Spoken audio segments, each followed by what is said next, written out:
तो यहाँ से हम बेसिक से एडवांस तक बहुत सारे क्वेश्चंस करते चलेंगे। सबसे पहला सवाल आता है जहाँ पे लिखा है find T1 and T2। T1 and T2 क्या है भाई? अरे भाई साहब गजब।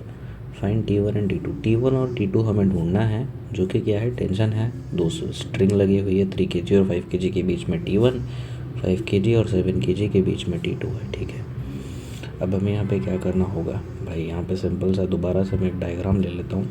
इस तरीके से मैंने ये डायग्राम लिया। ठीक, अब इसको सॉल्व कैसे करना होता है समझते हैं भाई। देखो, इस तरीके के क्वेश्चन को सॉल्व करने का एक बड़ा ही इजी सा मेथड है। ठीक है, समझते हैं। तो हमें ऐसे क्वेश्चन में क्या करना होता है भाई? ओवरऑल है ना, मुझे पूरे सिस्टम को, मतलब सारे ब्लॉक्स को एक सिस्टम मान लेना है। कैसे मानूंगा? इस तरीके से मैंने लिया और सारे ब्लॉक का सम कर दूंगा। 3 kg, 5 kg और 7 kg, जो कि टोटल होगा कितना भाई? 7 + 5 होगा 12 + 3 15। टोटल 15 kg का ब्लॉक है, जिस पे एक नेट फोर्स आगे की तरफ लग रहा है और जो कि है 120 न्यूटन। यानी कि अगर मैं एक्सेलरेशन निकालना चाहूँ सिस्टम का, तो क्या होगा? एक्सेलरेशन सिस्टम का होगा 120/15। ठीक है, 120/15 जो है सिस्टम का एक्सेलरेशन यहाँ पे निकल के आ जाएगा। इसको सॉल्व करते हैं। एक्सेलरेशन सिस्टम का एग्जैक्ट वैल्यू अगर हम निकालने की कोशिश करें तो कितना आता है? ये 40 और ये 58। तो acceleration of the system actually में पूरा कितना आता है?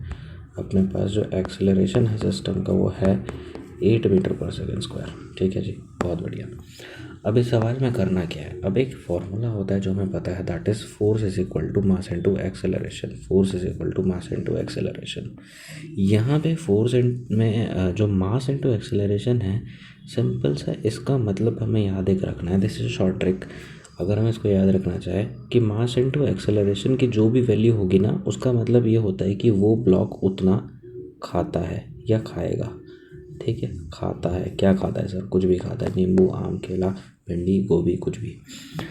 तो अगर हम यहाँ पे समझे इस बात को, तो देखो एक्सेलरेशन सिस्टम का 8 है। ठीक है, अगर मैं सोचूँ 3 kg वाला ब्लॉक कितना खाएगा, तो इसका मास इंटू सिस्टम का एक्सेलरेशन, 3 kg इंटू सिस्टम का एक्सेलरेशन 8, ये हो जाएगा यहाँ पे 24। उसके बाद अगर उसने 24 खाया तो 120 में से 24 माइनस करना है। 120 में से 24 माइनस करेंगे तो जो बचा कुचा होगा वो पीछे फेंक देगा। मतलब 120 में से 24 खा लिया और पीछे फेंक दिया, जो कि होगा 96।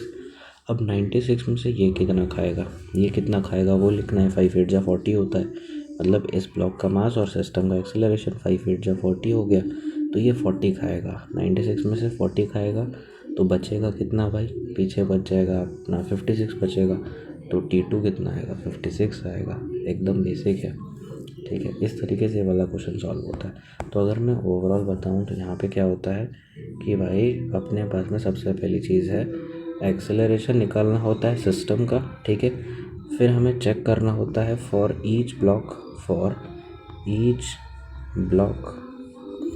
कि हर ब्लॉक जो है बेसिकली आपका कितना खाता है, और ईच ब्लॉक कितना खाता है। बस ये 2 चीज़ चेक करनी है। ठीक है, और फिर जो नेट फोर्स जो भी लग रहा होगा, नेट में से माइनस करना है खाता है। एकदम सिंपल ट्रिक। ठीक है, इससे रिलेटेड और भी 4 5 10 20 जितने भी क्वेश्चन होंगे हम सब सॉल्व कर रहे होंगे, तो अपने को अच्छे से ये समझ आ जाएगा।